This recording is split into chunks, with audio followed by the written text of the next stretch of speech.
Hi friends, ಮನೆಯಲ್ಲಿ ಮದುವೆ ಸಮಾರಂಭ ಇತ್ತಂದರೆ ಎಲ್ಲರೂ ಸಂತೋಷ ಸಡಗರದಲ್ಲಿ ಇರ್ತೀವಿ. ಮದುವೆಯ ಉಸ್ತುವಾರಿ ಜವಾಬ್ದಾರಿಯನ್ನು ವಹಿಸಿಕೊಂಡು ಓಡಾಡ್ತಿರ್ತೀವಿ.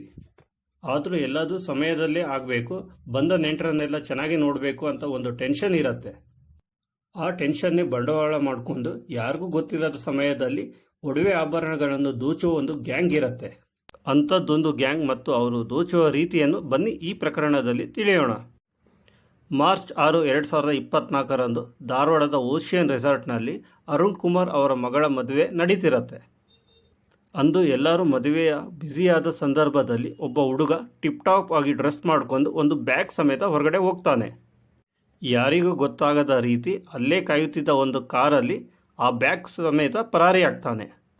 ಅದಾಗಿ ಕೆಲವು ಹೊತ್ತಲ್ಲೇ ಅವರಿಗೆ ಒಡವೆಗಳು ಕಳವಾಗಿದೆ ಅಂತ ಗೊತ್ತಾಗತ್ತೆ.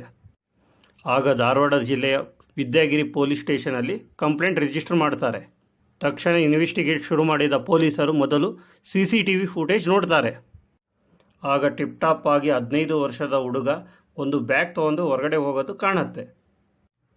ಆ ಬ್ಯಾಗನ್ನು ತಗೊಂಡಿದ್ದ ಹುಡುಗ ಒಂದು ಕಾರಲ್ಲಿ ಪರಾರಿಯಾಗೋದನ್ನು ಗೊತ್ತಾಗುತ್ತೆ. ಆಗ ಪೊಲೀಸರು ಎಲ್ಲ ಆಯಾಮಗಳಲ್ಲಿ ಇನ್ವೆಸ್ಟಿಗೇಟ್ ಮಾಡಲು ತಕ್ಷಣವೇ ಶುರು ಮಾಡ್ತಾರೆ. ಕೆಲವೊಂದು ಟೆಕ್ನಿಕಲ್ ಎವಿಡೆನ್ಸ್ ಕೂಡ ಕಲೆ ಹಾಕ್ತಾರೆ. ಆ ಊರಿಗೆ ಯಾವುದಾದ್ರು ಸಸ್ಪೆಕ್ಟೆಡ್ ಗಾಡಿಗಳು ಬಂದಿದ್ದಾವೆ ಅಂತ ಚೆಕ್ ಮಾಡ್ತಾರೆ. ಆಗ ಫಾಸ್ಟ್ಯಾಗ್ನಲ್ಲಿ ಸಸ್ಪೆಕ್ಟೆಡ್ ಆಗಿ ಮಧ್ಯಪ್ರದೇಶದ ಒಂದು ಗಾಡಿ ಬಂದಿರೋದು ಗೊತ್ತಾಗತ್ತೆ. ಟೆಕ್ ಟೀಮಿಂದ ಕೆಲವು ಮೊಬೈಲ್ ನಂಬರ್ಗಳು ಮುಂಬೈ, ಉಜ್ಜಯಿನಿ, ಗುಜರಾತ್ಗಳಲ್ಲಿ ಸಂಚಾರ ಮಾಡ್ತಿರೋದನ್ನು ಗೊತ್ತಾಗತ್ತೆ. ಟೆಕ್ ಡೀಟೇಲ್ಸ್ ಕಲೆ ಹಾಕಿದಾಗ ಇದು ಮಧ್ಯಪ್ರದೇಶ್ ಮೂಲದ ರಾಜ್ಘಾಟ್ನ ಗ್ಯಾಂಗ್ ಅಂತ ಗೊತ್ತಾಗತ್ತೆ. ಈ ಗ್ಯಾಂಗ್ನ ಹೆಸರು ಬ್ಯಾಂಡ್ ಬಾಜಾ ಭಾರತ್. ಇವರ ಉದ್ದೇಶಗಳೇ ಅದ್ದೂರಿ ಮದುವೆಯನ್ನು ಟಾರ್ಗೆಟ್ ಮಾಡೋದು. ಈ ಗ್ಯಾಂಗ್ಗಳು ಮದುವೆಗಳು ಎಲ್ಲೆಲ್ಲಿ ನಡೆಯುತ್ತೆ ಅಂತ ಮುಂಚೆನೇ ಸರ್ಚ್ ಮಾಡಿ ಇಟ್ಕೊಂಡಿರ್ತಾರೆ. ಅಂಥ ಮದುವೆಗಳಲ್ಲಿ ಹೇಗೆ ಒಡವೆಗಳನ್ನು ದೋಚುವುದು ಅಂತ 15-16 ವರ್ಷದ ಹುಡುಗರಿಗೆ ಮುಂಚೆನೇ ಟ್ರೈನ್ ಮಾಡಿರ್ತಾರೆ ಚೆನ್ನಾಗಿ. ಆ ಹುಡುಗರಿಗೆ ವರ್ಷಕ್ಕಿಷ್ಟು ಅಂತ ಕೊಟ್ಟು ಹೈರ್ ಕೂಡ ಮಾಡಿರ್ತಾರೆ. ಇಂಥ ಹುಡುಗರು ಎಂಥ ಮದುವೆಯಲ್ಲಿ ಕೂಡ ಎಲ್ಲರ ಕಣ್ಣಿಗೆ ಮಣ್ಣೆರಚಿ ಕ್ಷಣ ಮಾತ್ರದಲ್ಲಿ ಒಡವೆಗಳನ್ನು ಗಾಯಬ್ ಮಾಡ್ತಿರ್ತಾರೆ. ಹಾಗೆ ತೆಗೆದುಕೊಂಡು ಬಂದ ಬ್ಯಾಗನ್ನು ಅವರ ಗ್ಯಾಂಗ್ ಜೊತೆ ತಗೊಂಡು ಅವರು ಒಂದು ಕಾರಿನಲ್ಲಿ ಎಸ್ಕೇಪ್ ಆಗ್ತಾರೆ. ಈ ಗ್ಯಾಂಗ್ ಎಷ್ಟು ಚಾಲಕಿ ಅಂದರೆ ಪ್ರತಿ 10 ಕಿಲೋಮೀಟರಿಗೊಮ್ಮೆ ಅವರ ಕಾರ್ ನಂಬರ್ ಪ್ಲೇಟನ್ನು ಚೇಂಜ್ ಮಾಡ್ತಿರ್ತಾರೆ. ಇವರು ಮದುವೆಗಳನ್ನು ಟಾರ್ಗೆಟ್ ಮಾಡಿದ ಊರುಗಳಿಗೆ ಯಾವುದೇ ಟೋಲ್ಗಳನ್ನು ಬಳಸದೆ ಹೋಗ್ತಿರ್ತಾರೆ. ಆ ಊರಿಗೆ ಎಂಟ್ರಿ ಆಗೋಕ್ಕೂ ಮುಂಚೆನೇ ಎಲ್ಲರ ತಮ್ಮ ಮೊಬೈಲ್ಗಳನ್ನು ಸ್ವಿಚ್ ಆಫ್ ಮಾಡ್ತಿರ್ತಾರೆ. ಹೀಗೆ ಯಾವುದೇ ಕ್ಲೂಗಳನ್ನು ಬಿಡದೆ ಒಡವೆಗಳನ್ನು ದೋಚಿ ಹೋಗ್ತಿರ್ತಾರೆ. ಈ ಗ್ಯಾಂಗಿನವರು ಮಧ್ಯಪ್ರದೇಶದ ರಾಜ್ಗಢ್ ಜಿಲ್ಲೆಯ ಪಚೋರೆ ತಾಲೂಕಿನವರಾಗಿರ್ತಾರೆ. ಇವರನ್ನು ಹಿಡಿಯಲು ಹೋದ ಪೊಲೀಸರಿಗೆ ಒಂದು ಅಚ್ಚರಿ ಕಾದಿರುತ್ತೆ. ಅದೇನೆಂದರೆ ಈ ಊರಿನ ಒಳಕ್ಕೆ ಯಾರಾದರೂ ಪೊಲೀಸರು ಬರಕ್ಕೆ ಹೋದರೆ ಕಲ್ಲು ದೊಣ್ಣೆಗಳಿಂದ ಅಟ್ಯಾಕ್ ಮಾಡಿ ಅವರನ್ನು ಅಲ್ಲಿಂದಾನೇ ಹೊರಗಡೆ ಕಳಿಸ್ತಿರ್ತಾರೆ. ಹಾಗಾಗಿ ಮೊದಲ ಬಾರಿಗೆ ಧಾರವಾಡ ಪೊಲೀಸರು ಅಲ್ಲಿಗೆ ಹೋದಾಗ ಏನೂ ಮಾಡೋಕ್ಕಾಗಿರಲ್ಲ.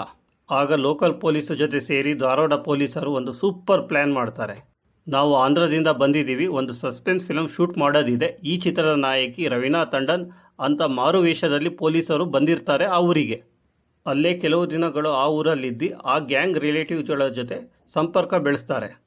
ಅವರಿಂದ ಈ ಗ್ಯಾಂಗ್ನಲ್ಲಿ ಇರೋರು ಯಾರು, ಅವರು ಹೇಗೆ ವರ್ಕ್ ಮಾಡ್ತಾರೆ ಅಂತ ಕೆಲವು ಮಾಹಿತಿಗಳನ್ನು ಕಲೆ ಹಾಕ್ತಾರೆ. ಅದರಲ್ಲಿ ಕೆಲವರ ಮೊಬೈಲ್ ನೋಡಿದಾಗ ಅದರಲ್ಲಿ ಗೂಗಲ್ ಸರ್ಚ್ ಮಾಡಿದ ಕೆಲವೊಂದು ಮಾಹಿತಿ ತಿಳಿಯುತ್ತೆ. ಮ್ಯಾರೇಜಸ್ ಇನ್ ಹುಬ್ಳಿ, ಧಾರವಾಡ ಅಂತ ಕೆಲವೊಂದು ಡೀಟೇಲ್ಸ್ ಸರ್ಚ್ ಮಾಡೋದು ಇವರಿಗೆ ಗೊತ್ತಾಗತ್ತೆ. ಆಗ ಧಾರವಾಡದ ಮದುವೆಯಲ್ಲಿ ಒಡವೆಗಳನ್ನು ದೋಚಿದ ಗ್ಯಾಂಗ್ ಇದೆ ಅಂತ ಗೊತ್ತಾಗತ್ತೆ. ಈ ಗ್ಯಾಂಗನ್ನು ಸೋನು, ಗೋಕುಲ್, ವಿಕಾಸ್, ಸಂಶಿ ಆಪರೇಟ್ ಮಾಡ್ತಿರ್ತಾರಂತ ಗೊತ್ತಾಗತ್ತೆ. ಪೊಲೀಸ್ ಇನ್ವೆಸ್ಟಿಗೇಟ್ ಮಾಡಿ ಇವರ ಬಳಿ ತಲುಪ್ತಾರಂತ ಗೊತ್ತಾಗ್ತಿದ್ದಂಗೆ ಇವರು ಪರಾರಿಯಾಗ್ತಾರೆ.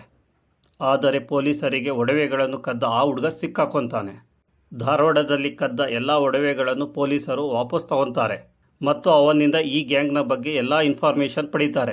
ಈ ಕೇಸನ್ನು ಸಕ್ಸಸ್ಫುಲ್ ಆಗಿ ಇನ್ವೆಸ್ಟಿಗೇಟ್ ಮಾಡಿ ಈ ಗ್ಯಾಂಗಿನ ಬಗ್ಗೆ ಸಂಪೂರ್ಣ ಮಾಹಿತಿ ಕಲೆ ಹಾಕಿದ ಧಾರವಾಡ ಜಿಲ್ಲೆಯ ನಗರ ಪೊಲೀಸ್ ಆಯುಕ್ತ ರೇಣುಕಾ ಸುಕುಮಾರ್ ಮತ್ತು ಅವರ ಎಂಟೈರ್ ಟೀಮಿಗೆ ನಮ್ಮ ಸಲ್ಯೂಟ್. ನಾನು ಹೇಳಿದ ಕ್ರೈಮ್ ಸ್ಟೋರಿ ರೀತಿ ನಿಮಗೆ ಇಷ್ಟವಾದ ಲೈಕ್, ಶೇರ್, ಸಬ್ಸ್ಕ್ರೈಬ್ ಮಾಡಿ. ನಿಮ್ಮ ಅನಿಸಿಕೆಗಳನ್ನು ಕಾಮೆಂಟ್ನಲ್ಲಿ ಹಾಕಿ. ಧನ್ಯವಾದಗಳು ಫ್ರೆಂಡ್ಸ್.